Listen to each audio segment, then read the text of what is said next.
Previously, I thought that I was a good leader, knowing that I can lead my team or give a very direct command, a very sound decision.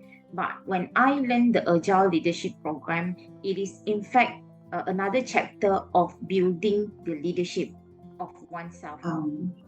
After adopting this Agile mindset, I realized that changes are always there. Basically, changes are everywhere. It's unavoidable.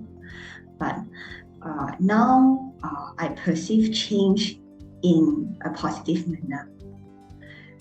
As in, I am ready to adapt to changes. We are able to see a much bigger picture than what we initially saw.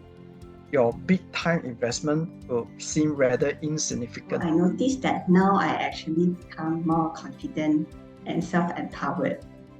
The way that I speak, all these things. So my confidence, I actually refer to the ability to speak out and also influence others. It's not the time, it's what we do with our time. Big time investment, but it's worth it.